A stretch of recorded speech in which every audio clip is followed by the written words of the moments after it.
오늘은 좀 세미나 같은 이런 좀 원래 포럼으로 진행이 되었으면 좋겠습니다. 어쨌든 저희가 매초에는 소박한 이제 문제의식으로 잡은 주제입니다만 저희가 이제 여러 발제자와 토론자들을 좀 모시고 보니까 이것도 굉장히 또 중요한 문제의식이 담겨 있는 내용이더라고요. 그래서 저도 뭐 사실 좀 공부한다는 생각으로 오늘 포럼에 임하고 있습니다만 무엇보다도 미조직 비정규와 관련된 굉장히 많이 저희가 좀 어려움을 겪고 있는 그리고 또 현재 협동조합도 화두가 되고 있는 이런 조건에서 포럼이 갖는 것도 나름대로 상당하다는 좀 생각이 듭니다. 그래서 일단 오늘 굉장히 다들 바쁘신 분들인데요. 좀 시간들을 내주셔서 고맙습니다. 제가 한 분 한 분 짧게 소개 드리고 바로 오늘 발제가 또 2분이고 토론이 4분이라 좀 시간 관리를 좀 잘 해야 될 또 포럼이 될 것 같습니다. 그렇게 하고 우리 오늘 시득교 선배님이 꽃민 영상에서 아마 담아서 할 텐데 뭐 초상권 침해로 이렇게 하실 분은 없으시죠? 그래서 그렇게 해서 나중에 편집본은 또 저희가 또 보내드릴 수 있도록 하겠습니다. 먼저 맨 끝에서 제가 좀 소개를 드리죠. 우리 박재범 희망현대노조 정책국장님 오셨습니다. 우리 김일영 서울시 마을공동체 지원센터 우리 기획이사님 오셨습니다. 오늘 주 발제를 맡아주셨는데요. 한국협동조합 창업경영지원센터 우리 김성호 이사장님. 원래 주 발제를 맡았는데 겸양의 덕을 발휘해서 보조 발제로 오늘 같이 하게 됐습니다. 우리 송용환 성공회대 민주자료관 명분영 실장님 함께 하셨습니다. 그리고 오늘 뭐 굉장히 바쁘다고 야당 법석을 떨었는데요. 제가 꼭 와야 된다고 신신당부를 해서 시간을 속에 오셨습니다. 우리 박재철 안산시 비정규직 노동자지원센터 소장님 참여하셨습니다.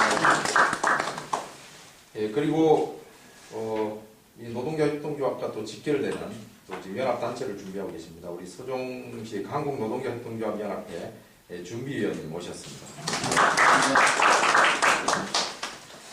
이 중에는 뭐 저희 좀 센터랑 음으로 양으로 다 이렇게 연관되어 있는 좀 분들도 계시고 또 오늘 제가 또 처음 뵙는 분들도 계신 것 같습니다. 그래서 무엇보다도 노동과 협동조합이라고 하는 조금은 쉽지 않은 이런 좀 주제를 오늘 좀 다루게 되는데요.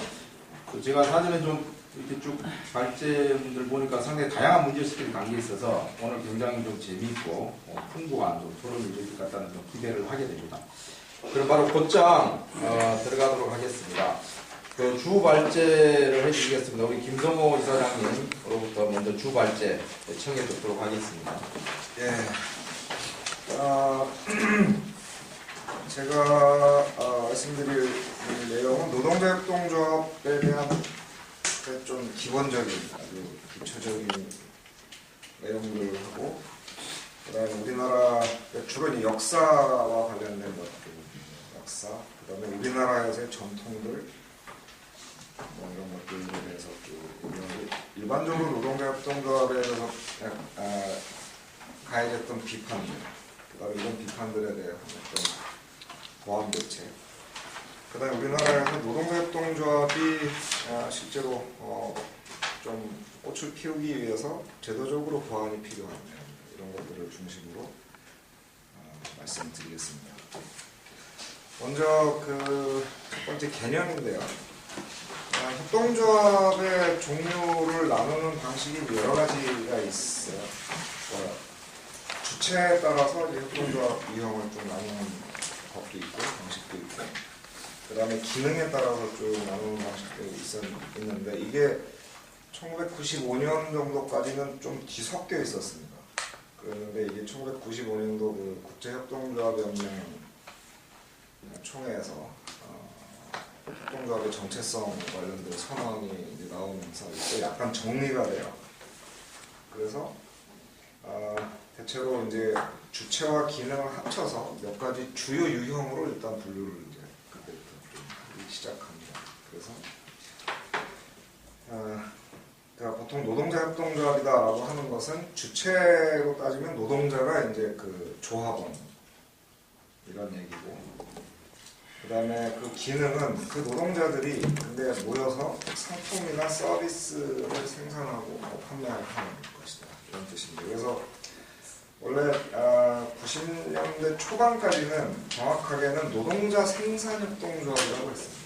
영어로는 이제 워커스 코업이라고 하는 거였는데, 이거를 보통 이제 노동자 생산협동조합이라고 번역을 하는 것이 일반적이었고, 이게 제가 92년도에 그 몬드라곤의 세우다라는 책을 이제 번역할 당시에 이제 그때 쓰던 것입니다. 근데 이거를 그냥 노동자 협동조합이라고 통칭해서 쓰기 시작했고, 그냥 지금은 거의 그렇게 쓰고 있습니다. 그러니까 주체를 강조하는 어떤 그 분류법에 의해서 그렇게 된 거고요. 그 다음에 밑에 보면 노동자 신용조합, 이게 주체는 노동자고 기능은 이제 신용을 공동화하는 것이다 이렇게 했기 때문에, 보통 예를 들면 이제 우리나라 신용협동조합이 세 가지 유형이 있는데요. 직장조합, 지역조합, 단체조합 이 세 가지가 있습니다. 그래서 보통 직장 신용협동조합이 이제 노동자 신용협동조합에 포함되는데, 이런 것들을 보통 그냥 신용협동조합 유형으로 넣어서 그냥 통칭을 하게 하고 있고요. 그 다음에 노동자 소비조합이라고 하는 것은 그러니까 처음 전 세계 협동조합 중에서 1호점이 이제 로치데일 소비조합인데, 영국에서 만들어진 그 로치데일 소비조합은 노동자들이 만든 소비조합이었습니다. 그러니까 이것도 그냥 소비자 협동조합이다 이렇게 유형을 한 거였습니다. 그 다음에 이제 19세기 후반에 유럽에서 처음 만들어졌던 주택협동조합도 사실은 노동자 주택조합이었는데, 이것도 그냥 이거는 주택협동조합이라고 분류를 합니다. 그래서 보통 노동자 협동조합이라고 하는 것은 노동자들이 상품과 서비스의 생산 및 판매를 하는 그런 협동조합을 뜻하는 것이고, 그러니까 노동자 생산협동조합이라고 쓰는 것이 이제 플레임으로는 조금 더 명확 관화하지만, 여튼 이것을 이제 노동자 협동조합이라고 하는 것입니다. 역사를 이제 간단하게만 좀 보면, 출발은 1830년대 프랑스에서 시작이 됐습니다. 매니팩처 생산 방식의 소규모 장인 협동조합들이 탄생이 됐는데, 모자공, 빵, 베이커들, 그다음에 보석 세공, 액세서리 생산 이런 사람들이 자연스럽게 이제 공동 작업장을 이제 만들어서 이렇게 운영을 하기 시작하는 것이 보통 노동자 협동조합의 이제 최초 출범으로 이제 보통 기록을 합니다. 이게 이제 협동조합 역사에서 대체로 이런 식으로 이제 얘기를 하는 건데요. 그 시기에 부쉐라는 사람하고 이제 블랑이라는 사람이 이 노동자 협동조합을 좀 뭐랄까 규칙을 정하고, 내적인 규칙을 정하고, 그 다음에 제도를 만들기 시작했던 사람들입니다. 그래서 이 두 사람을 보통 노동자 협동조합의 뭐 아버지 이렇게 부르는데, 둘 다 프랑스 사람입니다. 부쉐가 맨 처음에 시작을 했어요. 그래서 이제 가장 노동자 협동조합에서 가장 이제 논점이 되는 것 중에 하나가 5명에서 뭐 그저 10명, 뭐 한 20명 이렇게 모여서 같이 이제 공동 작업장에서 같이 생산을 했는데, 그럼 이걸 어떻게 분배할 것인가? 그래서 그 작업 능력과 노동량, 노동 시간 이런 거에 따라서 이제 분배하는 규칙을 처음 이제 도입하고, 그 다음에 굉장히 중요했던 게 이 총수입 중에서 5분의 1 정도를 일단 공동 기금으로 이제 적립하기 시작합니다. 이게 이제 부쉐라는 사람이 이제 처음 이제 제도화시키기 시작했던 그런 규칙인데, 근데 이 실험은 보통 실패한 실험이라고 보통 얘기를 합니다. 협동조합 역사에서. 그러니까 그게 왜 그러냐면 이제 그 당시에 비즈니스가 아주 성공을 하게 될 경우에 이런 원칙을 잃어버리고 특정 그 사람들을 중심으로 특정한 명령을 중심으로 이게 사유화되는 그런 것을 이제 갖게 되고, 그래서 좀 그러니까 이제 처음 이제 물꼬를 트긴 했지만 이렇게 성공적인 실험이었다고 보지는 않습니다. 근데 이 문제가 노동자 협동조합에서 이제 가장 어려운 문제로 이제 지금까지도 남아있습니다. 그러니까 노동 기여도를 어떻게 평가하고 어떻게 분류할 것인가 하는 문제로 처음 생길 때부터 이제 이런 문제에 부딪혔었던 거죠.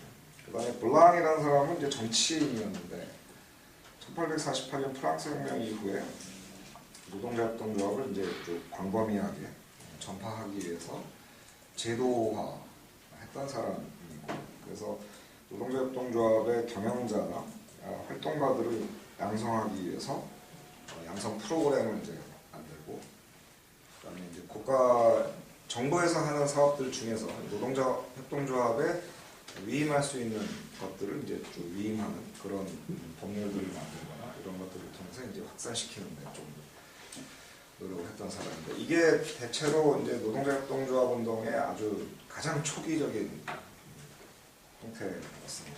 그러다가 이게 19세기 후반쯤 되면은 이제 좀 전환되기 시작합니다. 이때부터 노동자 협동조합하고 노동조합 운동이 사실은 결합하면서 이제 성장하기 시작했는데, 협동조합 운동 중에서 노동자 협동조합 운동이 이제 한 100년 이상, 100년 훨씬 넘게 노동조합 운동하고 이렇게 괴를 같이 하면서 이제 발달해온 거의 그 대표적인 협동조합 운동이라고 보시면 됩니다. 그래서 이 굉장히 진폭이 넓게 전개가 됩니다. 다른 협동조합들에 비해서 소비자 협동조합이라든가 뭐 무슨 생산자 협동조합이라든가 신용협동조합이라든가 이런 것들은 굉장히 이제 타입화돼서 진행이 된다.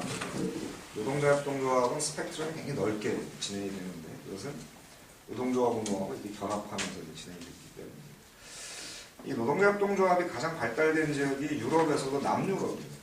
프랑스 남쪽, 그 다음에 스페인, 뭐 이탈리아 이런 데가 이제 19세기 후반부터 그리고 지금도 노동자 협동조합이 가장 발달된 지역입니다.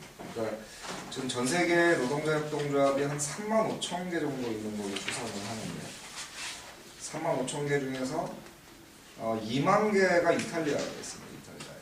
그 다음에 스페인에 1만 개 정도 있고, 프랑스에 2,500개 정도 있고, 그 다음에 그 나머지에 2,500개가 있어요. 그러니까 프랑스, 스페인, 이탈리아에 이 노동자 협동조합이 거의 90% 이상 몰려 있는데, 이것은 이 지역의 노동조합 운동이 생디칼리즘 운동 전통이 굉장히 강했습니다. 초기부터.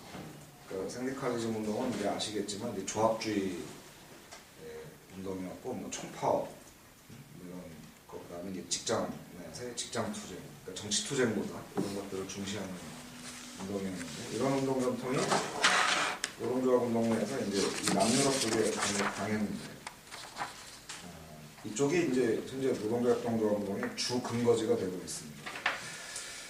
파리 꼬뮌으로 이제 역사적 파리 꼬뮌부터 이제 잡는 사람도 있고 시점.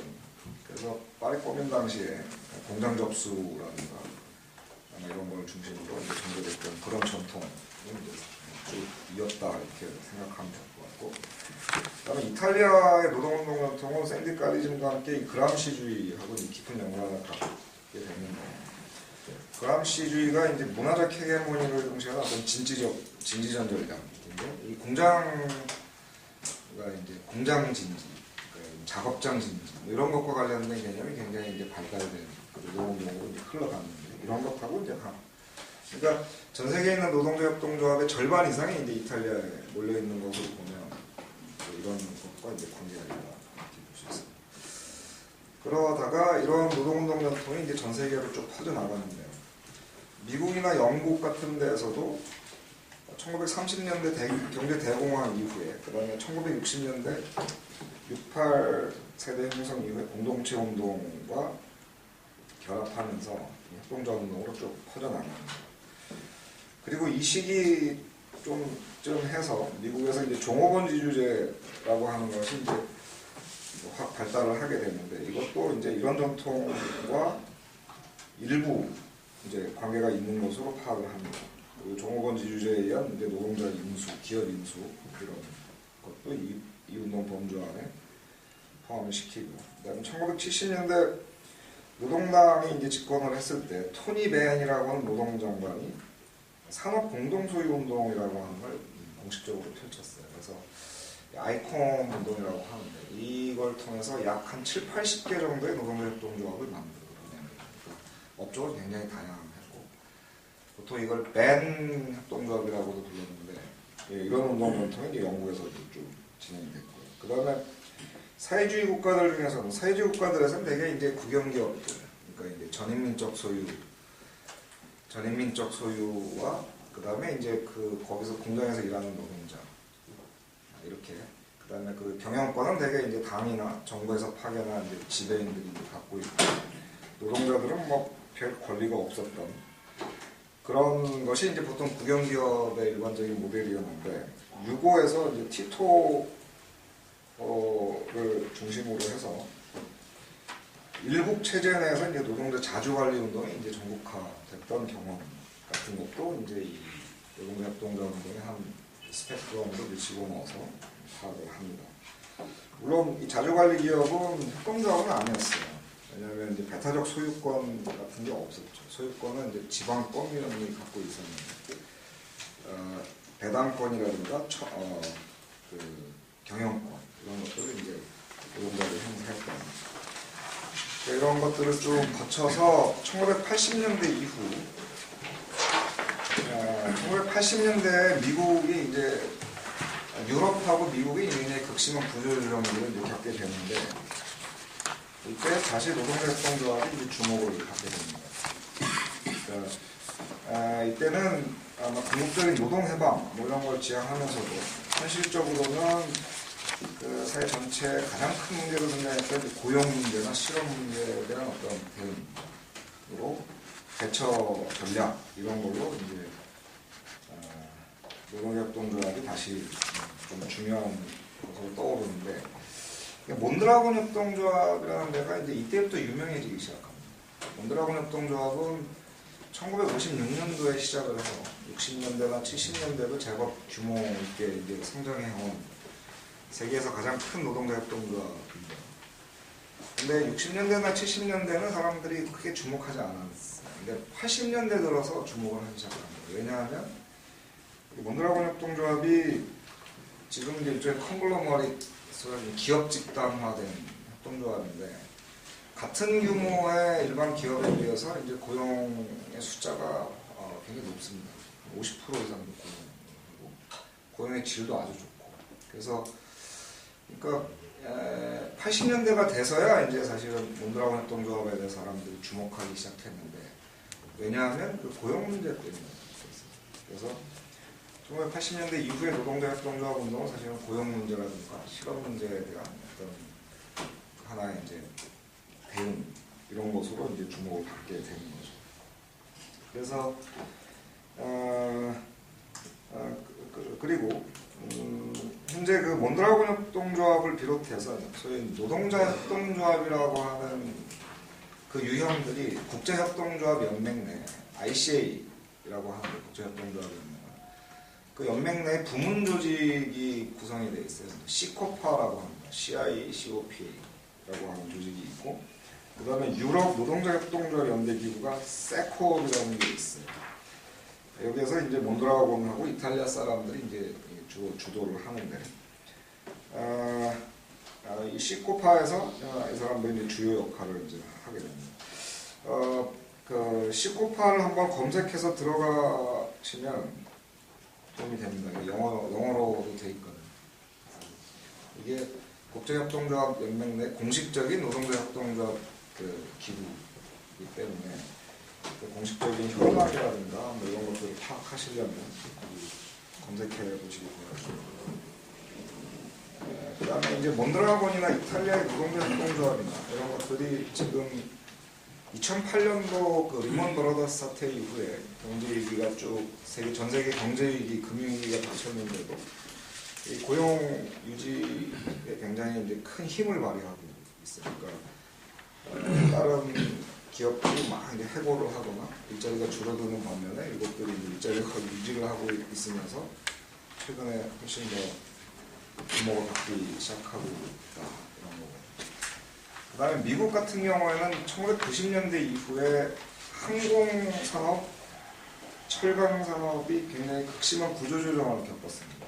근데 이때 종업원 지주제, 그것도 이제 차입 종업원 지주, 차입 이사 제도를 통해서 노동자들이 이제 기업을 인수하는 사례들이 많이 생깁니다. 가장 큰 회사가 이제 유나이티드 에어라인하고 US 스틸 같은 이제 거대한 회사들을 이제 노동자들이 인수를 하게 되는데 그 배경은 뭐 이런 것인데 그 구조조정계에 들어가니까 그 경영자들이 20% 정도 해고하겠다 이렇게 딱 이제 선언을 했어요. 그러니까 노동조합이 잠깐 우리가 인수하겠다. 인수해서 20%를 해고하는 대신 임금을 20% 삭감하겠다. 그래서 이제 그 어떤 정상화 시키겠다. 그리고 그런 사업 계획을 이제 짜서 노동조합이 그 월가에 찾아갑니다. 그래서 돈을 꿔요. 그 자기들이 인수할 주식을 담보 돈을 꿔줍니다. 그래서 그게 이제 차입 종업원 주제 이제 한마디로 말하면 그 모션 구체적인 작동 방식인데 이렇게 해서 꿔가지고 해고를 하지 않고 이제 삭감을 하고 이렇게 정상화 시켜서 이제 회사를 다시 돌리고 US 스틸도 마찬가지고 유나이티드 에어라인 그다음에 당시 제록스 같은 진행됐어요. 그러니까 뭐 이런 전통도 노동자 노동조합의 이제 한 스펙트럼으로 보통 얘기를 하고 그다음에 러시아가 이제 그 사회주의가 붕괴되고 나서 러시아의 그 거의 대부분의 국영 기업들을 이제 민영화 시키는 과정이 진행이 됐는데 민영화 시킬 때 러시아 국민들한테 이제 바우처를 나누고 있습니다. 주식 인수권, 주식 인수권을 나눠줬는데 그걸 가지고 러시아 국민들이 이제 그 주식회사로 전한 국영기업들의 주식을 이제 살 수 사게 했어요. 근데 그 중에서 이제 아주 장사가 잘 되는 거대한 무슨 가스 회사라든가 이런 것들은 되게 독일 자본이나 그다음에 이제 거기 이제 깡패들, 마피아 이런 애들이 이제 보통 장악을 하고 중견기업 정도 되는 애들은 이제 보통 노동자들이 70% 지분을 갖고 경영자 이때 경영자들은 되게 이제 공산당 그 간부들이나 그 예전에 이제 지배인들인데 이 사람들이 30% 지분을 갖는 그런 이제 소위 노동자 기업으로 상당수가 전합니다. 그래서 진행이 뭐 그런 흐름들이 쭉 진행이 됐는데 보통 대부분의 경우 지금은 그 경영자 중심의 기업으로 바뀌었어요. 그러니까 경영자들이 이제 헤게모니를 쥐고 심지어 장사가 잘 되는 데들은 이제 이세 경영으로 막 넘어가기 시작하고 있어요. 그러니까 노동자 기업의 성격을 이제 거의 잃어버리고 있다 이렇게 보시면 됩니다. 중국 같은 경우에도 그 인민공사를 해체하면서 중국은 지금 이제 자본주의 시장 경제를 받아들이는 상태인데 기업 지배 구조는 돈이 되고 중요한 기업들은 대부분 아직까지도 국영기업, 공기업으로 남아있고 그 다음에 농촌에 있는 그 인민공사가 관리하던 그런 기업들을 되게 향진기업이라는 걸로 바꿨습니다. 80년대 중후반부터 90년대. 근데 그 향진기업이라고 하는 건 뭐냐면 그 마을 사람들이 소유하고 거기서 일하는 사람들이 일부 이제 경영에 참여를 하게 되는 이런 기업 형태였는데 굉장히 이제 굉장히 잘 나가는 향진 기업들이 많이 생겼어요. 많이 생겼는데 그것도 역시 그 기업의 경영자들을 보통 그 지방의 그 당 관리나 이런 사람들이 이제 그 CEO를 맡아서 하다가 지금 이세 경영으로 이제 넘어가고 있는 중입니다. 이것 때문에 상당히 시끌시끌해지니까 노동자 기업의 성격을 막 잃어버리고 있는 중이다. 그래서 상당히 뭐랄까 약간 우려스러운 별로 이제 뭐랄까 유쾌하지 않은 그런 흐름들이 현재 진행되고 있다는 거예요. 베네수엘라가 이제 차베스가 집권을 하고 나서 얼마 전에 죽었지만 12, 13년 동안 그 노동자협동조합을 이제 굉장히 강력하게 지원하는 정책을 피웁니다. 그래서 노동자협동조합들이 막 굉장히 많은 수의 노동자협동조합들이 생겨나기도 하고, 그 다음에 차베스는 이제 자기가 한 혁명을 이제 볼리바리안 사회주의 혁명이라고 이걸 붙였는데, 차베스가 이제 베네수엘라가 세계 3위의 이제 산유국인데요. 가장 큰 기업들이 미국 사람들이 갖고 있던 석유 회사들인데, 이걸 이제 다 몰수해가지고 국영기업으로 바꿨습니다. 그런데 러시아나 중국이나 이런 일반적인 앞선 사회주의 혁명 이후에 그 사회주의 국영기업과 달리 자기는 이 국영기업에서 일하는 노동자들에게 이제 이사 선임권의 절반 정도를 주겠다 이렇게 선언을 했어요.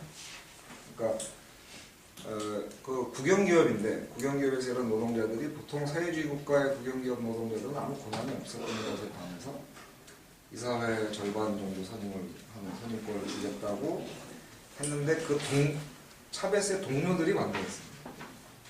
왜냐하면 그 국영기업, 석유기업에 종사하는 노동자들이 베네수엘라 전체 국민 소득 기준으로 보면 상위 10%에 해당됩니다. 그러니까 소득이 상위 10%인데 이놈들한테 경영권의 절반까지 주는 건 특혜다 이렇게. 그러니까 이건 형평성에 어긋난다. 그래서 그 일이 진행되지 못했어요.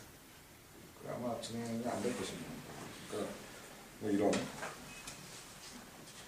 뭐 이런 흐름까지들을 이제 쭉 포함해서 대체로 이제 노동자협동조합 노동자들이 소유에 참여하거나 이제 경영에 참여하고 경영을 지배하는 그런, 그게 무슨 딱 협동조합이든 뭐 주식회사든 무슨 유한회사든 할 거 없이 기업 지배 구조가 이제 그렇게 되어 있는 이런 것들을 전체적으로 노동자협동조합 운동에 이제 큰 스펙트럼 안에 넣어서 이제 보통 생각을 하는데, 그것들을 보면 그림으로 하나 그려보면 이제 그런 것입니다. 그러니까 횡축은 노동자 소유 참여, 그다음에 중축은, 그다음에 횡축은 노동자 경영 참여, 경영 지배를 기준으로 보면 대부분의 이제 이 회사들, 주식회사들이든 뭐 어떤 것이든지 간에 그것들의 지도를 대충 그릴 수 있습니다. 그래서 소유 참여나 경영 참여에서 거의 완성된 형태, 가장 높은 수준의 것이 노동자협동조합이에요. 그 대각선 바로 밑에 노동자 소유 주식회사, 노동자 운수기업들 이런 것들입니다. 유고의 자주관리기업은 이제 소유권은 없었기 때문에 이런 정도. 그 다음에 독일의 이제 노사골 공동결정제도 기업, 독일은 전체적으로 이제 2차 세계대전 끝나고 나서 잘 아시겠지만 그 일정한 규모의 기업들은 그 감독위원회라고 하는 것을 노사가 공동으로 이제 구성을 하게 됩니다.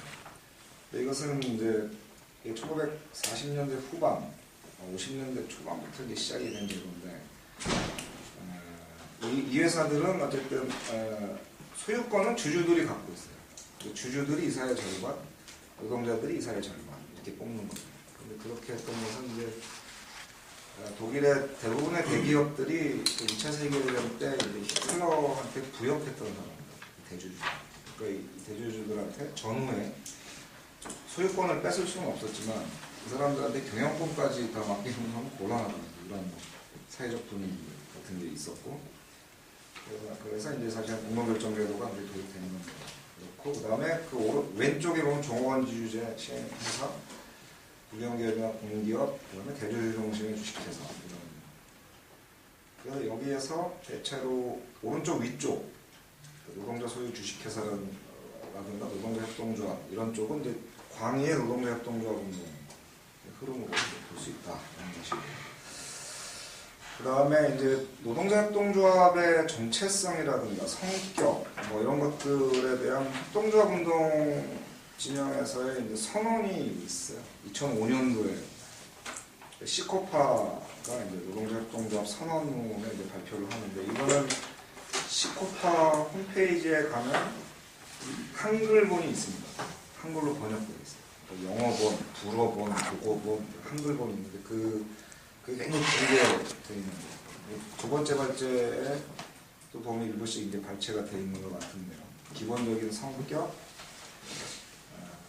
그다음에 이제 뭐 내적 작동 규칙 이런 것들, 그다음에 뭐 정보나 이런 것들과의 관계라는 거, 이런 내용들을 쭉 규정을 하는데 그 중에서 기본적인 성격은 뭐 그런 것입니다. 노동자협동조합이라고 하는 것은 일단 지속 가능한 일자리를 만들고 유지하는 것이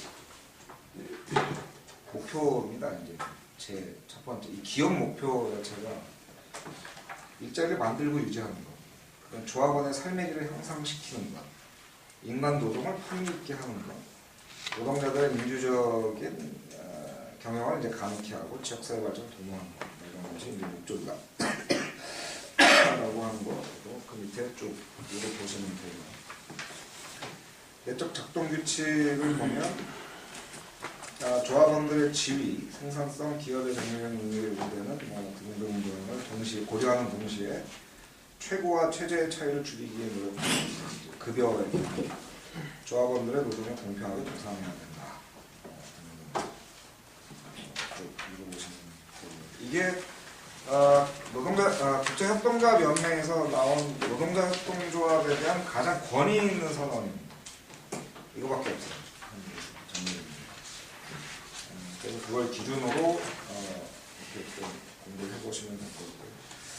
우리나라에서는 이제 노동자협동조합 운동이 한 두 가지 전통을 갖고 있다고 지금 정리를 할 수 있는데, 첫 번째 전통은 빈민운동에서 시작이 된 전통입니다. 1980년대. 이건 주로 생산공동체 운동이라든가 혹은 자활공동체라든가 이후에 이제 자활기업이라든가 뭐 이런 쪽으로 이어지는 하나의 전통입니다. 90년대 초중반에 건설, 그다음에 비농, 그다음에 주로 경제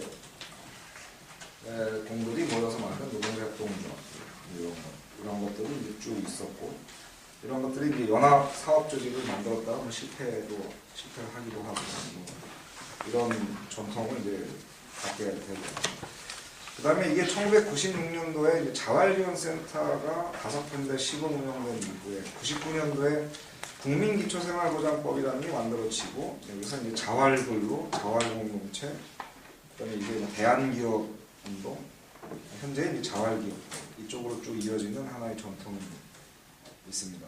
그쪽으로 하시는데 빈민운동으로부터 시작한 전통이죠. 제가 이제 주로 이 90년대 초반에 이쪽 운동을 이제 좀 결합을 하고 있었죠. 특히 97년도에 그 저바두치는 저고리 바지 두루마기 치마의 준말이에요. 동제협동조합들이 300만 원씩 출자해서 독립 브랜드를 만들었는데 제가 이 사업 책임자였는데 망했어요. 그래서 1억 정도 날려먹었습니다. 이름이 안 좋아서 망했다는 그 다음에 전통, 두 번째 전통은 노동자 인수나 아니면 뭐 노동자 참여를 통한 이제 협동조합 운동입니다. 90년대 초반에 마산의 광동택시라는 곳을 노동자들 인수를 했습니다. 유한회사는 이런 거나 신화조선이 대우조선의 이제 자회사였다가 이제 대우조선이 거기서 이제 지분을 철수하면서 그걸 그 노동자들하고 대표이사가 1,000만 원씩 내가지고 인수를 했어요.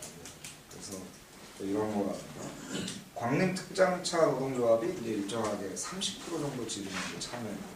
어떤 실험이라든가, 그 다음에 서울주파라고 하는 성수동에 있던 이제 공장인데 여기는 이제 사장이 도망갔어요. 그래가지고 그 노동조합이 이제 자주관리를 좀 했던 이런 전통. 그 다음에 제가 그 1998년도에 노동자 기업인수지원센터라고 하는 걸 이제 만들어놨습니다. 그때 같이 활동하던 활동가들 여기서 IMF 직후에 이제 흑자부도난 기업들 그 노동자들이 이제 인수해서 일자리를 유지시키는. 근데 이게 노동자협동조합으로까지 진행되지 못했고, 되게 그냥 일자리를 좀 유지하는 정도 선에서 진행이 됐습니다. 그다음에 이제 뭐 우진교통이라든가 뭐 달구벌 버스라든가 이런 버스 회사들이 버스나 운송 쪽이 이 노동자협동조합들이 좀 있었습니다. 이게 지금도 이제 존재를 하고 있고. 그러다가 협동조합 기본법이 이제 만들어졌습니다. 이제 2012년 12월 1일 날 발효된 이후에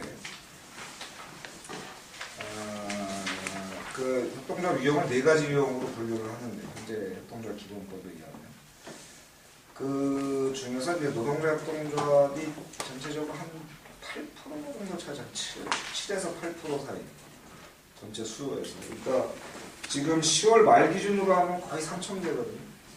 그러니까 한 240, 50개 정도가 지금 주사가 합니다. 그러니까 되게 업종은 너무너무 다양하고, 그리고 두 번째 발제문에 아마 또 있는 것 같은데 평균 규모가 7에서 8인 정도. 5명 이상 모여야 이제 노동자 협동조합이 되기 때문에 그냥 한 7, 8인 정도가 평균 규모고, 출자금이 3,000만 원 이상. 그 다음에 가장 큰 규모의 노동자 협동조합은 이제 해피브릿지라고 하는 이제 주식회사가 노동자 협동조합을 지금 전환하는 과정에 있는데, 여기가 아마 가장 규모가 큰 노동자 협동조합일 것입니다. 그 다음에 노동자 협동조합으로 좀 유력한 업종들은 사실 노동자 협동조합은 금융업하고 보험업을 지금 못하게 막아놨기 때문에 신규업종들 이거 빼놓고는 거의 다 할 수 있습니다. 그 모든 업종에서 노동자 협동조합 방식으로 이제 할 수가 있는데, IT 벤처 분야의 노동자 협동조합들이 좀 만들어지고 있고요. 문화벤처나 뭐 바이오벤처나 이런 쪽도 만들어지고, 운송이나 물류 관련 업종들이 노동자 협동조합들이 좀 생겨나고 있습니다. 그다음에 식음료 사업 분야에서도 약간 해피브릿지 같은 경우가 이제 이쪽 사업입니다. 이쪽 분야는 그다음에 각종 생활 서비스 분야, 돌봄, 청소용료, 기존의 자활 기업들이 이제 자활 운동들이 쭉 했던 전통 분야들이 노동자 협동조합으로 이렇게 좀 전환을 해서 하게 되면 좀 유력한 업종들이다 생각이 듭니다. 이게 협동조합 기본법에 의해서 이렇게 만들어질 수 있는 어떤 그런 것들이고, 그 다음에 두 번째, 여기 이제 이 자리에는 정리를 안 했지만 경제민주화 바람이 좀 불고, 저는 약간 그럴 거라고 생각을 했었는데, 그렇게 되면 이제 그 재벌 기업들의 이제 자회사들의 경영권 변동이 이제 생길 거라고 생각하는데, 재벌 기업들의 그 자회사들의 경영권을 줄 만한 데가 없습니다. 10대 재벌 자회사를 30대 재벌 자회사한테 줄 수도 없고, 그건 난센스 같은 건데, 그걸 무슨 저기 미국의 이상한 그 양아치 같은 펀드들한테 줄 수도 없고, 그거 해본 건데 그것도 이제 외환은행 경우를 봤지만 그냥 바로 먹고 튄다거나, 그 다음에 뭐 쌍용 자동차처럼 저기 기술 수준이 낮은 중국 사람들이나 인도 사람들한테 줘봐야 이게 알짜 먹고 그냥 빈 껍데기 만들어 보는 거. 그러니까 별로 방법이 없습니다. 그렇다고 산업은행이 인수할 수도 없고. 그러니까 거의 유일한 대안이 이제 그 노동조합이나 노동자들이 어쨌든 이제 그 1대 주주가 되든 2대 주주가 되든 이렇게 뭐 참여하는 방식이 굉장히 유력한데, 뭐 이런 기회가 아직 여전히 있다고 생각합니다. 근데 문제는 제가 누누이 말씀드리고 다니지만, 그래서 욕을 많이 먹는 것이긴 하지만, 재벌 기업의 그 계열사들은 노동자들의 임금 수준이 굉장히 높습니다. 그 사람들한테 뭐 경영권까지 뭐 주는 거는, 아까 차베스가 그 석유 기업들의 노동자들한테 노동자 주식 이사를 절반 뽑아주는 것과 비슷한 정도로 그냥 특혜 문제에 부딪힐 가능성이 있다는 생각입니다. 그래서 그 문제를 어떻게 이제 할 것인가, 이런 문제가 있다고 생각합니다. 그 다음에 7번은 뭐냐면, 보통 일반적으로 노동자협동조합을 하는 사람들이 노동자협동조합이 강점이 뭐다 이렇게 주장하는데, 생산성이 높고 경영이 상당히 안정될 수 있고, 그 다음에 이게 이제 내부 유보를 계속 시키는 구조로 되기 때문에 재무 안정성이 훨씬 높아질 수 있다. 이런 몬드라곤이 이 세 가지를 다 이렇게 좀 충족한 그런 이제 좀 대표적인 성공 사례라고 볼 수 있는 거예요. 반면에 노동자 협동조합에 대해서 전통적인 비판들이 있습니다. 왜냐하면 조합은 이기주의, 그러니까 기존 조합은 이기주의. 그러니까 그 조합이 상당히 돈을 벌어서 이제 신규 투자를 하고 고용을 확대하려고 할 때 기존 조합원들이 그거에 반대할 가능성이 있다라는 것입니다. 자기들 몫이 줄어들 수 있으니까. 이런 걸 이제 호라이즌 파워론이라고 하는데 이게 가장 전통적인 비판의 이제 첫 번째 비판이고 두 번째가 이제 쇼킹인데 이건 이제 땡땡이 치는 노동자들이 이제 있다. 그러니까 누구는 열심히 일하고 누구는 땡땡이 치고 이런 것이고 그 다음에 inefficient는 그러니까 고용 유연성, 노동 유연성이 이제 떨어지기 때문에 대처능력이 부족하다. 경향적으로 이런 비판이 가해지고 있고 그 다음에 이제 그 지배 비용이 많이 들어간다. 그러니까 소통 비용이 많이 들어간다는 거죠. 그러니까 경영 의사결정 시간이 막 길어지고 그 다음에 조직 운영 비용이 많이 들고 이런 이 네 가지 단점에 대한 지적이 이게 100년 전부터 있었던 비판입니다.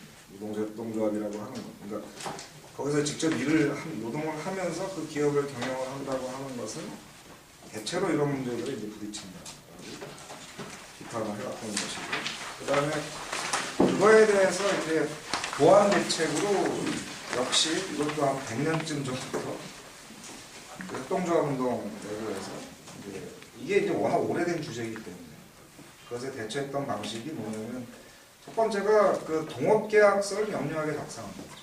그러니까 정관과 규약 이런 걸 통해서 노동 배당, 노동 기여에 대한 평가, 그 다음에 임원이나 이사장이나 이런 사람들에 대한 자율권을 이제 아주 세세하게 규정한다거나 이런 데 경영 속도가 좀 빨라질 수 있고 의사결정 시간이 단축될 수 있다 이런 거. 그 다음에 노동규율, 엄격한 노동규율을 일단 세워놓는 문제. 이런 데 땡땡이 치는 조합원들을 이제 나올 수 있겠고. 그래서 근데 이 중에서도 이 노동배당 규칙이라는 게 굉장히 어렵습니다. 이게 딱 5명만 모여도 이 몫을 어떻게 나눌 것인가 막 머리에 쥐가 나는. 그러니까 스페인의 몬드라곤 협동조합이 지금 노동자들이 35,000명쯤 되는데 조합원들이 전체 노동자들은 85,000명 뭐 이런. 이 사람들이 그 파업을 가끔 해요. 왜냐면 이 스페인 노동총동맹에 가입돼 있고 바스크 노동총동맹에 가입돼 있기 때문에 스페인 노동총동맹이 총파업 이러면 며칠 쉽니다. 잘 됐다 이러고 이제 며칠 놀고 그다음에 바스크 노동총동맹이 총파업 이러면 또 며칠 쉬거든요. 이런 거는 이제 외부 파업이라고 하고 그 다음에 조합원들이 내부 파업을 딱 한 번 벌였어요. 1973년도에. 그러니까 조합원, 그 회사의 주인이 자기 회사인데 자기들이 주인인데 자기들이 파업을 했던 게 딱 한 번 있었는데 이게 74년도에 왜 했냐면 이때 되면 노동자들이 거의 한 10,000명 가까이 되는 거예요. 10,000명 가까이 되고 회사가 협동조합 숫자가 70-80개 정도가 되고 그 다음에 이 협동조합들끼리 서로 이게 이동 배치를 시킬 수 있었어요. 근데 그러려고 하다 보니까 이 전체에 필요한 직무 분리, 그 다음에 노동배당 그 규칙, 이런 것들을 이제 그룹 전체에 통용되는 걸 만들어야 했는데 그걸 만드는 과정에서 불만을 가진 조합원들이 생겼어요. 그래서 그 사람들이 파업을 했어요. 그래서 물론 다 잘라버렸는데 다 제명됐어요. 제명됐다가 나중에 다시 다 복직시키긴 했지만, 그러니까 아까 이제 필립 부쉐 얘기를 했는데 이 문제가 이제 가장 머리가 아픈 문제. 어떻게 할 것인가, 이거 어떻게 나올 것인가 이런 거 있어요. 그래서 그거를 이제 하기만 하면 잘. 그 다음에 이제 두 번째는 협동조합 조직 문화를 어떻게 형성할 것인가 하는 것인데, 배당을 늘릴 것인가, 기존 조합원에 아니면 미래를 투자할 것인가, 이 비율을 어떻게 할 것인가, 그 다음에 신규 고용을 늘릴 것인가, 배당을 늘릴 것인가 이런 것들 이런 문제들에 계속 부딪히는데 이제 어떤 문화를 만들어내느냐에 따라서 좀 달라진다 그런 것입니다.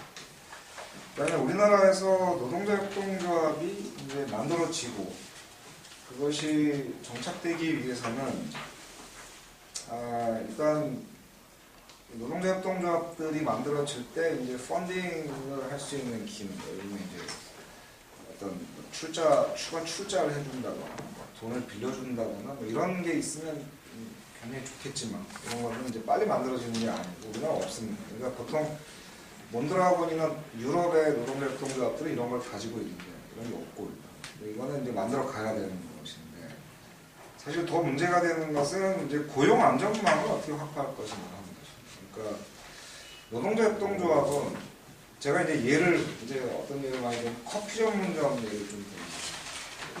커피 전문점을 이제 창업을 하려면 얼마 전까지 청년 창업으로 이게 굉장히 유력한 업종 중에 하나였는데 한 5억 정도 드는데 그 이제 부잣집 아들이나 이제 창업을 하는 거죠. 거기 이제 8, 9명 되는 알바생들이 이제 있는 그런 커피 전문점이 있고 그다음에 이게 협동조합 기본법에 의해서 한 5천만 원씩 10명의 청년이 커피 전문점을 협동조합으로 창업하는 게 가능했습니다. 그러면 그게 정상궤도에 올라가면 이게 한 달에 3천만 원 벌어요. 그럼 이거는 그 10명의 청년들이 첫 번째 직장이 될 수 있습니다. 고용의 성격과 질이 바뀌는 거죠. 그리고 이제 2호점을 낼 수 있고 3호점 비즈니스를 이제 할 수가 있는데 문제는 망했을 때 망할 수 있기 때문에 그 부잣집 아들이 만든 커피 전문점이 망하면 그냥 아버지한테 줘 터지고 이제 마는 건데 나중에. 그다음에 근데 이게 10명의 청년이 5천만 원씩 출자를 해서 만든 커피 전문점이 망했을 때는 이거는 이제 돈 잃고 직장 잃고 완전히 민폐도 이런 민폐가 없는 것이고 그래서 이런 걸 몇 번 경험하면 아마 노동자협동조합을 안 할 것입니다.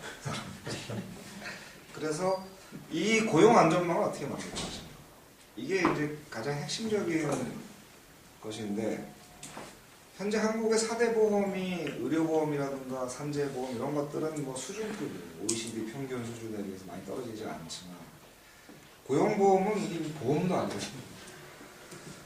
그러니까 이거는 이 사람들을 보호할 거나 뭐 패자부활전을 가능하게 하거나 하는 게 거의 불가능합니다. 그래서 이 노동자협동조합을 만드는 사람들, 거기 노동자 조합원들에 대한 추가 고용보험 같은 게 필요합니다. 몬드라곤 협동조합이나 이탈리아의 레가쿠, 그러니까 이탈리아 노동자협동조합들은 이 고용 안전망을 갖고 있거든요. 그러니까 몬드라곤은 라구나로라고 하는 사회보장 협동조합을 통해서 A라는 협동조합이 일자리가 이제 많이 없어져서 여기 휴직을 하게 되면 2년까지 일단 그 생활비를 주고 그 다음에 어디 다른 협동조합이 고용을 늘릴 때 이 사람들을 먼저 배치할 수 있는 권한이 있어요. 그러니까 그 고용 안전망 체계가 갖춰져 있는 거예요. 그 조합원이 신규로 이제 추천된 업체가 그 협동조합이 집에서 50km 이내이기만 하면 무조건 가야 돼요. 강제적으로 자리를 배치 이동 배치를 하는데 이게 2008년도 이후에 몬드라곤도 이제 매출이 떨어지고 있어요. 매출이 떨어지고 있는데 그 고용이 떨어지지 않고 있는 굉장히 큰 이유, 그게 안전망을 이렇게 갖춰놓는 것입니다. 이탈리아 같은 경우에는 이제 유니폴이라고 하는 이제 고용 공제조합 같은 것에 노동자협동조합의 조합원들이 이제 보험에 가입해 있습니다. 그래서 어디가 파산하면 어떤 노동자협동조합이 파산하면 그 같은 업종에 그 비슷한 어떤 협동조합이 이제 신규 인력을 뽑는다거나 할 때 이 사람들을 권고하는 거죠. 그러니까 이런 안전망을 갖추지 않으면 이거는 이제 굉장히 위험한 비즈니스가 되기 때문에 이걸 어떻게 할 것인가, 이 추가 고용보험을 어떻게 이망을 어떻게 짤 것인가, 이런 문제가 이제 제도적으로 가장 중요하다. 그러니까 노동자협동조합을 확산시키기 위해서 이 장치를 어떻게 마련할 것인가 게 가장 중요하다 이렇게 생각을 하고 있습니다. 네, 이상 역사하고 이런 것들을 좀 말씀드린 이상 마치겠습니다. 네, 바로 이어서 이제 보조발제격으로 우리 송용환 저희 센터 정책연구위원이시기도 하고 지금 이제 성공회대 민주자유관 연구위원 실장이신데요. 모시고 들을 텐데 일단 지금 시간이 벌써 4시여서 또 이제 가실 분들도 지금 좀 계셔서 일단 한 20분 내로 좀 이제 부탁을 좀 드리도록 하겠습니다. 우리 송용환 위원님 모시고 보조발제 듣도록 하겠습니다. 네, 정말입니다. 김동훈 선생님께서 세부적인 걸 얘기를 해주셔서 오히려 제가 얘기할 게 좀 없는 것 같다는 생각이 들고요.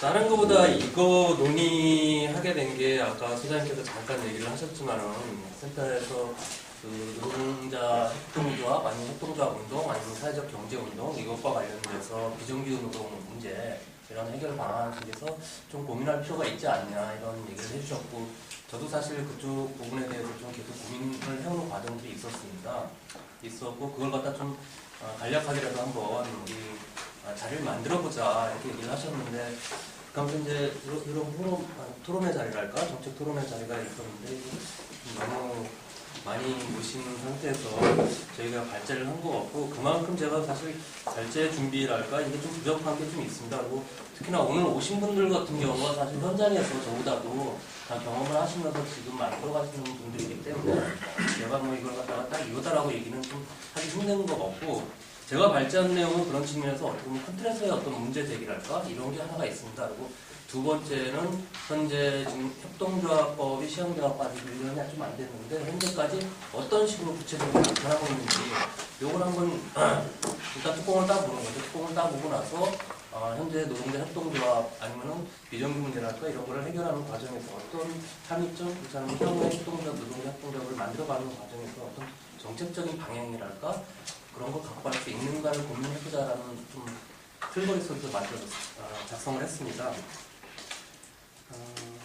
가장 큰 문제 제기는 3페이지 보시면은 사실 이 그림에서 그 협동조합이나 아니면 사회적 기업 아니면 사회적 경제 조직들 이것들이 2007년 이후에 사회적 기업이 법제화되면서 크게 이제 사회적인 논의가 되고 있는데 사실 이게 큰 틀에서 보면 한국의 자본 구조랄까 이런 것들이 변하고 산업 구조가 변하는 과정 속에서 사실 산업적 서비스 산업이랄까 이것들이 중심이 되고 그 과정에서 사실 노동자들이 다 불안정 고용화되는 측면들 그리고 이게 국가 산업 정책적으로 좀 풀어야 하는 측면들이 있는데 이걸 갖다가 산업 정책으로 풀기보다는 사회에다 내맡기는 이런 꼴이 좀 되고 있는 것이 아닌가.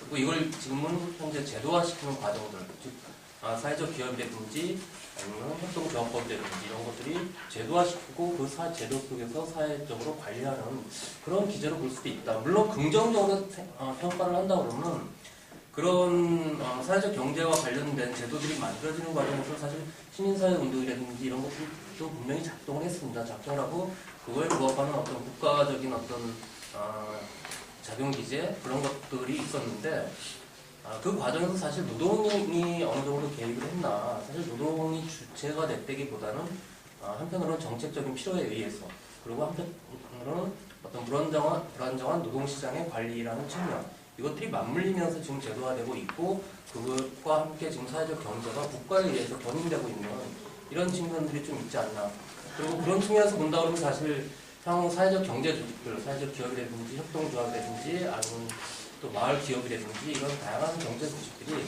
어떤 불안정한 고용을 갖다 흡수하는 측면들 그리고 산업 업종들도 그쪽으로 나타나고 있을 것이다. 그리고 뒤에서 지금 협동조합 증가하는 것들을 보면은 실질적으로 도소매업이라든지 대부분 서비스 업종으로 지금 나타나고 있는 것들이 보이고요. 그리고 또 하나는 협동조합이나 사회적 기업 이런 걸 통해 가지고 사실 국가가 할 일들 어떻게 보면 공적 서비스랄까 이런 것들을 갖다 위탁하는 형태 이쪽으로 가는 것들이 또 하나 지금 큰 틀에서 좀 포착되고 있다라고 얘기를 할 수 있을 것 같습니다. 근데 이 시점에서 사실 노동이라는 거, 노동의 측면 아니면 노동조합 운동의 측면에서 본다 그러면 아까 김성호 선생님께서 말씀해 주셨듯이 시민사회 쪽에서 아니면 노동 측면에서 하나의 대안을 만드는 진취점적인 이런 것들이 좀 필요한 거고 자본을 유지하는 아니면 자본에 저항하는 어떤 사회 이런 것들이 있어야 되는데 아까 말씀드렸듯이 이걸 갖다가 국가가 먼저 견인하는 이 과정 속에서 좀 있는 거고 그랬을 때 우리 노동은 어떤 방향이랄까 그리고 어떤 입장을 가지고 현재에 대해서 대응을 할 수 있을까라는 고민이 좀 필요하다. 근데 제가 그 고민을 쭉 며칠 여름에 강의원 선생님 쪽에서 지금 토론을 하면서 그 고민들을 정리한 게 있더라고요. 보니까 이런 사회적 경제 아니면 협동조합 운동, 노동자 협동조합 같은 것에 대한 견해를 갖다 크게 한 세 가지를 좀 보고 있는 것 같아요. 하나는 노동 쪽에서 노동자 협동조합 아니면 사회적 경제 조직 운동을 갖다가 기존의 노동 운동을 대체할 수 있는 아니면 사회 변형론적인 측면에서 그냥 주체로서 좀 적극적으로 갖고 가는 측면들 이거는 사실 생산의 사회화가 기존의 어떤 공장 중심의 그런 생산에서 사회적 생산 이게 사실 우리 주변에서 보면 문화상품이랄까 문화산업이랄까 아니면 지식산업 이런 것들도 사실 사회적으로 생산되고 있는 것들을 갖다가 산업화시키는 과정들이고 이런 측면에서 본다면 기존의 어떤 생산 틀에서 벗어나가지고 사회적으로 좀 확산해야 된다. 그리고 그런 측면에서 봤을 때 노동자 협동조합이라든지 민주적인 어떤 결정 과정이라든지 이런 것들의 대안들을 좀 만들어가야 되고 그런 측면에서 노동자 협동조합이 하나의 대안으로 충분히 제기될 수 있다라고 보는 게 하나가 있는 것 같고 두 번째로는 긍정적 기대론이랄까 이거 같은 경우는 사실 기존의 노동운동에 대한 반성들 공장 중심의 어떤 노동운동들 특히나 일본 쪽에도 좀 반성들이 있는 거고 사실 저희도 그런 반성 속에서 이 자리 자체도 그런 반성 속에서 좀 논의되는 측면이 있지 않는가 하는 생각을 하고 있습니다.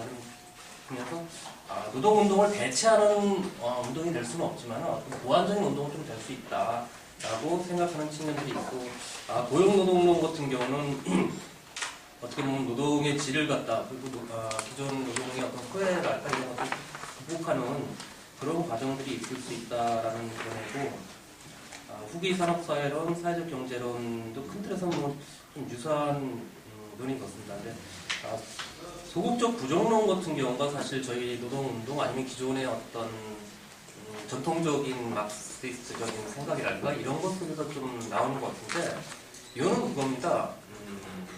어차피 노동자 협동조합이건 아니면 사회적 기업이건 자본주의 경제 체제 속에서 이게 살아남기 위해서는 자본과 경쟁하는 과정이 있어야 되고 아무리 좋은 의도를 가지고 그 조직을 만들었다 하더라도 안에서 민주적으로 관리를 한다 하더라도 결국에는 자본과 나가서 경쟁하는 과정 속에서 그 구조 속에서 구조적으로 서로 경쟁을 하면서 자기 착취하는 과정들도 일어나고 또 더 큰 거는 자본의 어떤 이 독점 자본화되는 과정에서 이게 살아날 수 없는 그런 어떤 한계를 가지고 있다.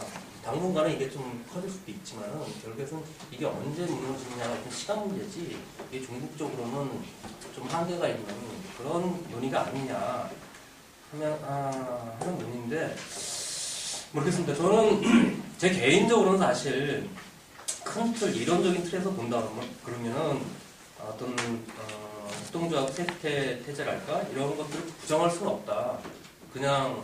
그러나 문제는 그 과정에서 아까 말씀드렸듯이 비정규직이라든지 아니면 기존의 노동시장에서 탈각되는 아니면 산업 예비군화되는 아니면 부유하는 그런 노동에 대해서 노동의 입장에서 어떤 대안을 낼 수 있는가 이런 것에 대해서는 현실 조건 속에서 좀 고민을 하는 과정들이 필요하다라는 생각이 좀 있습니다. 그러면서 부정론 속에서 그걸 갖다 그냥 손 놓고 있는 거는 좀 무책임한 걸 수도 있다라는 좀 생각이 들고 그런 측면에서 어느 정도 협동조합이나 사회적 기업이라든지 이런 거에 대한 어떤 역할을 고려할 필요가 있지 않는가라는 생각을 하고 있습니다. 구체적으로 지금 협동조합법이 생겨가지고 올해부터 구체적으로 지금 시행되고 있는데 그 유형을 보면은 일단 각국마다 이 협동조합법을 시행하는 건 좀 틀린 것 같습니다. 우리 같은 경우도 이미 특별법 형태를 해가지고 신협이라든지 이런 것들이 있었고 그 다음에 협동조합 기본법이 생기면서 특별법과 기본법이 같이 공존하는 형태고 그 다음에 국제협동조합연맹에서 협동조합의 어떤 원칙 같은 거는 지금 5페이지 보면은 크게 7가지 원칙이 있습니다. 이게 뭐 좋은 얘기인 거 없습니다. 결론적으로는 참여를 하고 민주적으로 관리를 하고 결정도 그 안에서 결정을 하고 자율적인 어떤 조직이랄까 이런 것 속에서 지역과 그다음에 구성원들에 대한 어떤 기업, 호혜 이런 것들의 어떤 대안적인 조직으로서 틀을 가지고 갈 수 있다 라는 얘기인데 6페이지, 7페이지를 보시면은 이게 이제 기존의 상법상의 어떤 회사랑 협동조합과 틀린 특징들인데 가장 큰 것 중에 하나가 의결권 및 선거권에서 1인 1표 그러니까 1주 1표가 아니라 1인 1표라는 측면들이 좀 있는 것 같고요. 일단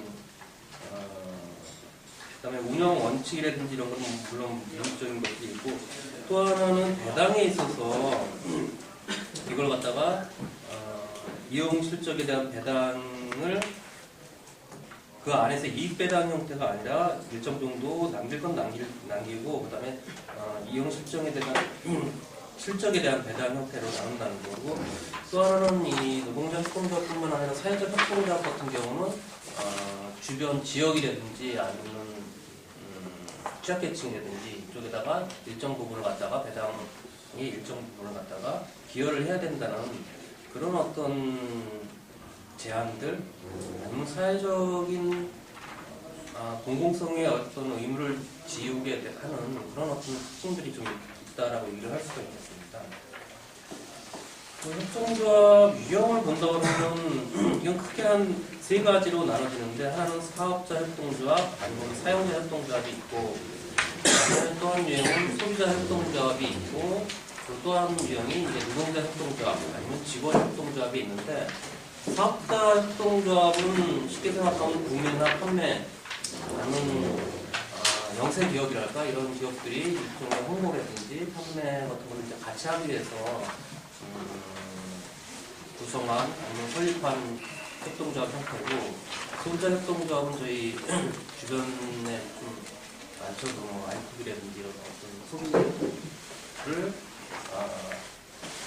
저렴한 가격에 질 좋은 걸 갖다가 하기 위한 그런 과정들이 있고 근데 사실 아까 김성호 선생님께서 말씀하셨듯이 소비자 협동조합도 사실 노동자들이 구축이 돼서 만들 수가 있는 거죠. 그럴 때 이제 기존의 어떤 성격들이 노동자와 소비자 협동조합과 같이 가는 측면들이 있고 근데 문제는 이 노동자 협동조합 같은 경우는 자기 고용이랄까 이 협동조합을 만들면서 그 자기 고용 속에서 생산을 하는 그리고 그 고용 관계 내에서 민주적인 의사결정이랄까 이런 것들이 있고 그 안에서 자기들의 어떤 가치적인 그리고 또 자기 평가적인 것들을 이제 내부적으로 갖고 가는 측면도 있죠. 근데 이 과정에서 문제가 뒤에서도 얘기를 하겠지만은 기존의 노동관계, 노사관계랄까 사용 종속 관계에 있던 것들이 사실 그 안에서의 어떤 자치적인 결정권들로 갔기 때문에 이 사용 종속 관계가 있느냐, 근로자성이 있느냐, 근로자성이 어떤 여부를 따질 수 있느냐 없느냐 이런 문제들이 있는 거고 또 하나는 그 사업자 협동조합 같은 경우는 이게 특수고용 문제에서 저희 내부적으로도 좀 논의가 됐었는데 특수고용 형태 노동자들 같은 경우는 사업자성이랄까, 사업자 개인 사업자랄까 이런 것들을 가지고 있는데 이게 이제 나중에 협동조합을 만들면서 사업자 협동조합으로 갔을 때 사실 특수고용 노동자의 노동자성이랄까 이런 것들을 갖다가 오히려 이제 없어지는 그런 걸 갖다 찾지 못하는 그런 식으로 해서 또 한 번 하면서 이 개별적으로 돼 있는 어떤 특수고용 노동자들을 자본의 입장에서는 하나의 틀로 묶어가지고 일종의 파견 형태를 이제 또 다른 파견 형태로 바꿔갈 수 있는 그렇게 하면서 전체 틀에서 본다면 이 협동조합 속에서 그런 부분들이 좀 은폐되는 문제 이런 것들도 좀 나올 수 있겠다라는 우려가 좀 있습니다. 이 세부적인 거는 뒤에서 좀 논의를 하고요. 9페이지에서는 이 협동조합 성격, 이제 아까 말씀드렸듯이 소비자 협동조합, 사업자 협동조합, 직원 노동자 협동조합의 어떤 성격들은 잉여분을 갖다가 어떤 방식으로 나누고 수혜자가 누구냐에 따라서 나누는데 지금 이 9페이지 그림 같은 경우는 지금 협동조합 기본법에 의해서 협동조합을 나누고 그다음에 관리를 한다. 관리하는 틀 속에 있는 지금 현재의 협동조합 유형, 제도적인 협동조합 유형이라고 볼 수가 있겠습니다. 저희는 일단 노동자 협동조합의 코드를 맞추면서 현재 노동자 협동조합 의제라고 그러면 첫 번째가 노동자 협동조합 조합원의 근로자성 문제. 예, 이게 아까 처음에 말씀드렸듯이 근로자 종속성, 종속관계랄까 이런 것들이 성립하느냐 안 하느냐. 그리고 두 번째는 노동자 협동조합 운영 및 관리 책임 문제. 이 부분도 아까 김동훈 선생님께서 계속해서 한 100년 동안 제기되는 문제일 수도 있는 거죠. 이게 어떻게 책임을 지느냐, 누가 관리를 할 수 있느냐, 뭐 배분을 어떻게 할 수 있느냐 이런 문제가 있는 것 같습니다. 그리고 세 번째가 노사관계 문제, 집단적인 노동관계의 문제라고 할 수가 있겠죠. 예를 들면 뭐 파업이라든지 단체 협약이라든지 이런 걸 이제 할 수가 있느냐 없느냐 라는 문제도 좀 제기가 되는 거고, 네 번째가 아까 이 협동조합에 대한 견해에서도 나왔지만은 부정론에서도 나왔지만은 결국에 가서는 자본가의 경쟁 속에서 스스로 근로조건이라든지 자기 처치를 할 수밖에 없는, 우리 현실 속에서도 사실 보면 사회적 기업이라든지 협동조합의 어떤 노동 조건을 보면 녹록하지 않은 조건들, 이런 것들을 어떻게 해결할 수 있느냐. 이거 이외에 아까 뭐 출자 구성 문제, 그 다음에 비조합원의 고용을 갖다가 나중에 할까 말까 뭐 이런 문제들, 이런 문제들이 다양하게 나올 수 있는데, 제가 볼 때 지금 당장 논의랄까 아니면 노동의 입장에서는 이 노동자성 문제 그리고 노사 관계, 기존의 노사 관계가 있다면 협동조합에서 사실 그런 게 어떤 식으로 구성될지 아니면 어떤 식으로 풀어내야 될지에 대해서 아직 좀 경험도 이제 하고 있는 단계인 것 같고, 아직 이론적으로도 아니면 법적으로도 계속 논의가 좀 되고 있는 것 같습니다. 일단 큰 틀에서는 그런 틀에서 보고, 일단 노동자 협동자 편향과 위치에서는 통계 가지고 지금 구체적으로 협동조합이 어떤 식으로 나타나고 있는가를 좀 제가 간략하게 분석한 겁니다. 11페이지 보시면은 거의 한 달에 300개 이상씩 늘어나고 있더라고요. 쭉 늘어나고 있고, 최근 들어서는 사회적 협동조합이 조금 많이 늘어나고 있는 형태고, 제가 볼 때 사회적 협동조합 같은 경우가 하나는 사회적 기업과 좀 연동되는 측면이 있는 것 같습니다. 사회적 기업이 사회적 협동조합으로 전환되는 이런 과정이 좀 있는 것도 같고, 그 다음에 그 지원이랄까 이런 것들도 좀 같이 병행되는 것 같습니다. 그리고 협동조합 유형별로는 사업자 협동조합이 가장 많고 66% 정도 되고, 그에 비해서 직원 협동조합 아니면 노동자 협동조합은 한 7.9%, 8% 정도 상대적으로 좀 낮다라는 결과가 있고, 그 다음에 지역적으로 보면 서울, 경기, 광주, 전북으로 나타나고 있는데, 이 부분은 제가 아직 좀 세부적으로 분석을 해야겠다는 생각이 들고 있습니다. 이게 왜냐면 하나는 사실 실업률이 높은 지역, 서울이라든지 경기라든지 그런 게 하나가 있고, 그 다음에 사회운동이랄까 이게 좀 잘 되고 있는 지역, 이게 이제 좀 혼재돼서 나타나고 있는 것 같습니다. 사실 실업률이 높은 지역에서 사회적 협동조합이 좀 많다는 거는 아까 초기에 말씀드렸듯이 어떻게 보면 시장, 산업과 노동시장 정책 실패에 의한 어떤 결과들, 이것들이 이제 지역에서 협동조합 형태의 어떤 형태로 나타나고 있는 것이 아닌가라는 유추가 가능한데, 아무튼 현재 나타나고 있는 거는 약간 이 정도입니다. 인천 같은 경우 사실 실업률이 높은데 여기는 상대적으로 협동조합 설립이 좀 낮더라고요. 앞으로 세부적으로 좀 제가 다시 분석을 해봐야 될 것 같다라는 생각입니다. 그리고 업종별 특성을 보면 처음에 말씀드렸듯이 사실 결국은 이게 산업노동정책 실패에 의해서 사실 제도화되는 과정들이 있고, 그런 측면에서 본다면 이게 업종도 유통이라든지 아니면은 서비스 분야 이쪽으로 몰릴 수뿐이 없다라는 좀 가정을 할 수가 있고, 지금 그 통계 자료랄까 이것도 보면 사실 전형적으로 도매 및 소매업 13페이지 보시면은 29페이지 쪽 보면 도매 및 소매업 중심으로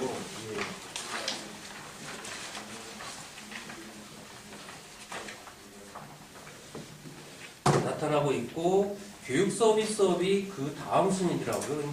저도 사실 근데 이 교육 서비스업을 처음에 생각이 이렇게 많을 두 번째로 될 거라고 생각까지는 안 했었는데 지금 현재 나와 있는 통계를 돌려보니까 이 부분이 의외로 좀 높게 나온 게 있습니다. 그리고 자율협동조합이라든지 사회적 기업 이런 것들이 활성화되기 이전에 아니면 제도화되기 이전에 좀 저희가 예상했던 것은 뭐 청소라든지 뭐 이런 지원 시설 관리라든지 이런 쪽들도 꽤 될 거라고 생각을 했었는데 의외로 교육 서비스업이 좀 높게 나오고 있는 측면들이 있는 것 같습니다.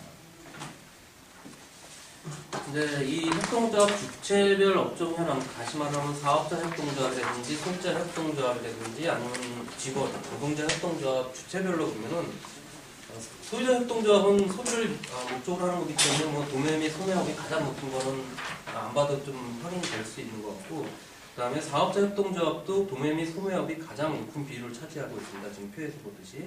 그리고 이 부분이 아까 말씀드렸듯이 어떤 영세화된 아니면 특수고용화된 아니면 꼭 특수고용까지는 아니지만 일종의 자영업, 자기고용이랄까 이런 거를 하는 분들이 좀 도매 및 소매업을 중심으로 해갖고 사업자 협동조합으로 좀 모이고 있는 것이 아닌가 이런 생각이 들고 있습니다. 근데 그 노동자 협동조합 같은 경우는 아까 김성원 선생님께서 발제문에서 얘기를 해주셨듯이 도매 및 소매업 그리고 교육 서비스업 이게 거의 동일하게 나타나고 있고 또 하나는 고르게 좀 분포가 되고 있다는 특성들이 좀 있습니다. 다시 말하면 업종별로 본다면 그러면 다양한 시도들이 지금 이루어지고 있다라는 평가가 가능할 것 같은데 이건 좀 더 나중에 좀 추이를 좀 지켜봐야 될 것 같습니다. 협동조합 규모별 특성을 보면은 노동자 협동조합은 평균 한 8명 정도가 지금 설립을 하고 있고 그다음에 평균 출자 금액은 한 1,500만 원 정도가 되고 있고 인원으로 본다면 사실 가장 적은 인원이고 비용으로 본다면 비용도 사실 사용자 협동조합이라든지 다중이해 관계자보다 좀 적은 규모 그래서 지금 출발을 하고 있다고 평가를 할 수 있습니다. 사업자죠. 사용자를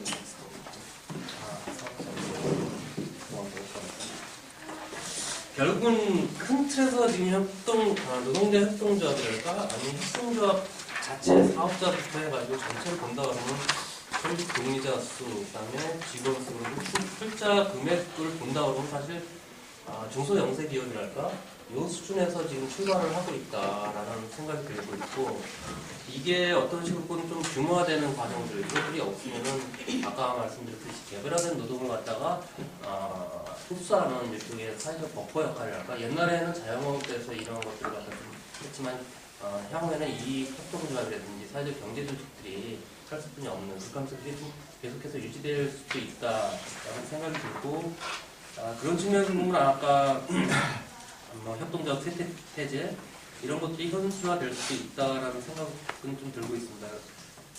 그러나 이런 걸 좀 방지하기 위해서 최소한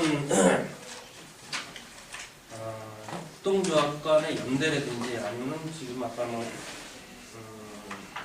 지원센터 그리고 또 김성호 선생님이 계신 어떤 경영지원센터 이런 데서의 어떤 측면 지원이랄까 이런 것도 좀 필요한 것 같고 또 하나는 노조의 어떤 뒷받침 그러니까 제가 사회적 기업이라든지 협동조합 이렇게 조사를 하면서 노조랑은 참 이게 연결이 제대로 좀 안 되고 있다. 오히려 지금 여기 모여 계신 분들도 노조에 계신 분들보다는 노조에서 나가고 시민운동을 하시는 분들 아니면 그 현장에서 뭐 1세대라고 얘기를 하시는 것 같은데요. 그러니까 그런 지역운동으로 가셔서 다시 만드는 이런 중심축이랄까 지역 시민사회의 어떤 중심축을 가지고 있지 오히려 노조와의 어떤 연대는 좀 오히려 좀 낮은 게 아닌가 그랬을 때 노조도 사실 노동운동이라는 측면에서 보면 이게 하나의 진지전 아니면 뒷배경이 되는 어떤 사회적 경제 조직들인데